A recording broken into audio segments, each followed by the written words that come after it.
What's up, everybody? Welcome to the channel again. Thank you for joining me. Today, I'm going to tell you why you're not a good person, even though maybe you think that you are. So before I start, I want to, as I'm doing these videos, I want to let you know we're playing with my perspective. That's what my channel is called, and I want you to make this very clear in this video. These are my ideas. I like exploring ideas. I'm not a definitive, smartest person in the world, academic on good, on evil, even on psychotherapy. I've studied it my entire life. I love it. It's the thing I'm most passionate about, but I'm just one perspective in a sea of many. So hope you can enjoy entertaining this idea, maybe apply it to yourself. But again, I want to hear your comments, always feedback, all of these things. So take this for what it is, my perspective. I am a psychotherapist. I have been doing this for 15 years, but I also am fallible. I can get stuff wrong. So now let me tell you why I think you're probably not as good of a person as you think you are. So first thing that I would ask you is, how do you define that?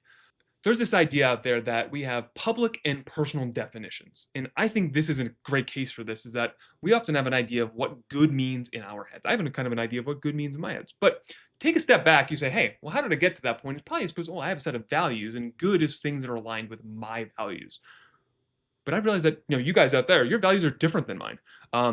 How you define good is probably different. And actually, it's probably really hard to define this. And just an example that I think is very clear is that, there's this idea of a freedom fighter or a terrorist.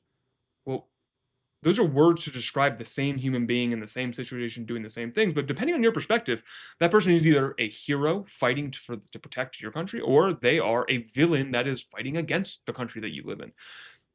And so as you kind of walk through this, you're like, oh, wait, actually, good is actually kind of hard to define. And we seem to all have different ideas about this. So how do I know that I'm a good person? You should think about that. Who knows? Maybe you're not. Now, I'm going to go on the other side of that to evil, which I think is actually a bit easier to define than good. And I'm going to steal the definition from Scott M. Peck, who was a psychoanalytic writer. And I thought his definition was just so good, and it clicked something in me. I'm going to read it to you all. It is not their sins, per se, that characterize evil people. Rather, it is the subtlety, the persistence, and consistency of their sins. This is because the central deficit of the evil is not the sin, but the refusal to acknowledge it. And I think this definition, to me, has been very useful, because I've often thought about, like, hey, I watch people do bad things all the time, but in my head, I couldn't, circle the thing of, how are they evil, or are they just doing bad things? And this definition feels right to me, is that when things have been done to me that I have felt were evil, it always had that tinge of dishonesty to it. It wasn't necessarily that the thing that was done was super bad.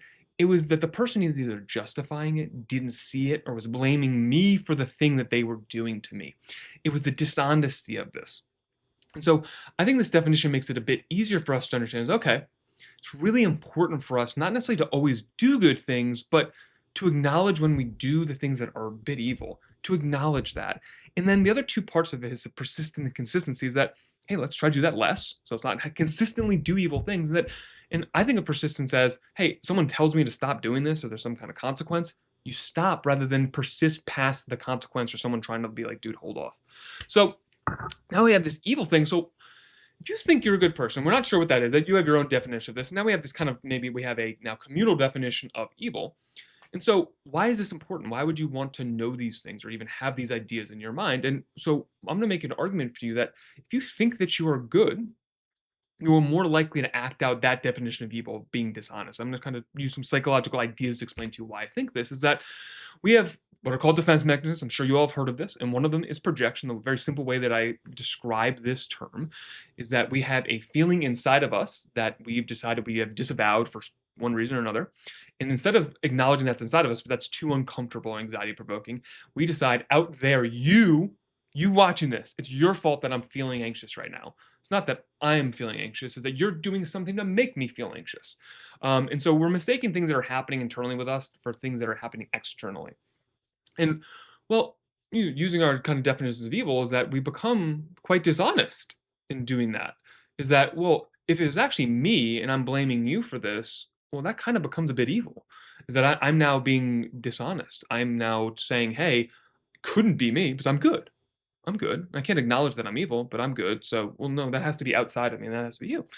Another example of defense mechanism where this mechanism happens often is splitting. We see this politically whenever we talk about politics. This is happening constantly.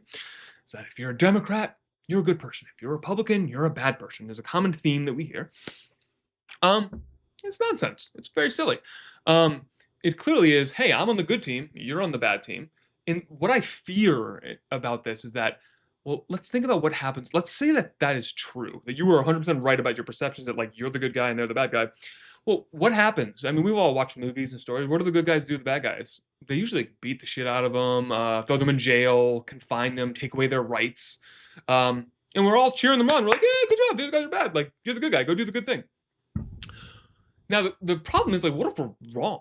And we do all of those things that our heroes do. We beat them up, we throw them in jail, we take away their rights, and we're wrong because we have psychologically misperceived reality and said, hey, that they're like this comic book villain rather than they have a different set of values than us, and that's why they're voting a different way than us. So that there's different things that are important, or they have a different solution to maybe even the same problem that we do.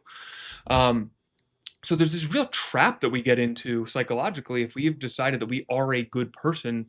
I think that actually makes you less of a good person, very likely, because you can acknowledge your flaws and your weaknesses, and all of these things that happen. And so, one of the things that I think, if you want to be a better person, is to first acknowledge your evil. Get rid of this idea that Rollo May, another psychoanalytic writer, had of pseudo innocence, of this idea that we're just innocent, and I'm just gonna not pay attention to the things that are, the rippling out from me. I'm just this innocent person, and like, no, no, couldn't be me. And what he says is, you want to be less evil. It is your responsibility to be aware of how your actions impact those around us. And if you maintain this innocence that no, it couldn't be me, I couldn't be evil, I'm an innocent being, you are so likely to enact harm upon other people. And there's a burden to do this. And he used the word responsibility. And I think it is a responsibility. It's a thing you have to shoulder. This acknowledgement, I don't like admitting my flaws. I don't like admitting that I have a really hard time scheduling and I forget things all the time. And then I feel embarrassed and ashamed of doing this when I forget an appointment. It's horrible. And I hate admitting certain aspects of me, that I get angry about things, or I feel disgusted at certain things that I shouldn't feel disgusted by.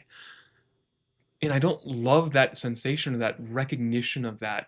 But what it does allow me to do is say, hey, there's a situation that I react in kind of a negative way to that I'm not super pleased by. And I can predict that. And so when this situation arises again, that insight, it doesn't magically fix me. I don't no longer have these feelings anymore. It's not what therapy does. Therapy, the purpose of insight, I think that when you gain from therapy, is that you gives you a little window. In that little window, the situation arises in your life and you're like, oh man, I remember this. We've talked about this. I've processed this. And I usually do this thing next. Oh, I don't know if I want to do that. And I've worked on this other thing, and maybe I want to try to do that.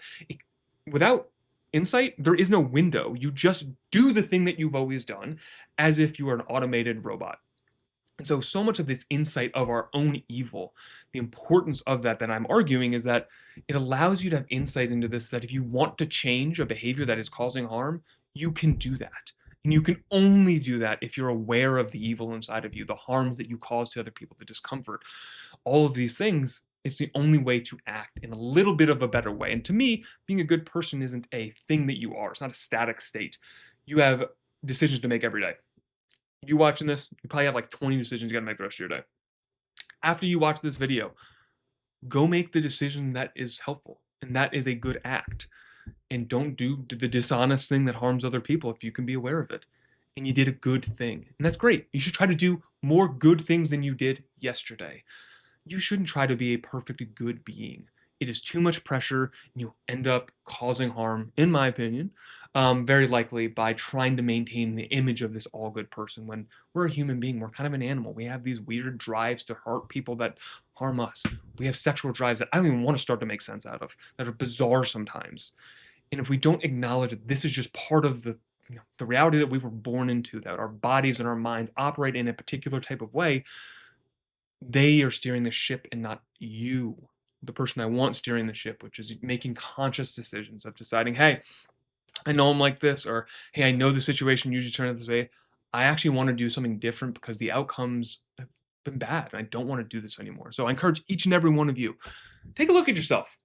If you think you're a good person, maybe think about, what are some ways in which I could be better? What are some ways in which I have not been a good person? It could be a really useful way to, if you actually want to be good, is to first accept your evil. So, if you thought this was interesting, leave me a comment, a like. If you thought I'm out of my fucking mind, leave me a comment and a like. It's good for me to know if I'm being evil right now, if I'm sharing dishonest, bad information, I'm going to say to you, thank you for letting me know. Fair point. It's usually one of my favorite refrains. So I do want to know my mistakes and my flaws so that I can improve. I will do my best not to say, hey, fuck you, Mr. Commenter, you're an asshole. But maybe I will, because it's hard to be good. It's hard to put effort into something like this and hear negative feedback. But if you want to be good, you got to accept there's a part of me that wants to smack you in the face if you talk some shit. But I don't want to do that. I don't want to be that person. But I have to accept that person is inside of me. And I don't want to let him out of the cage. But I got to first accept that. So thank you all for watching this. I hope this was interesting. If you want to see more of these, please let me know what you think would be interesting. Any other topics that you think I could yap about, want to hear a therapist's thoughts, please let me know. Appreciate you, and I will see you all in the next one.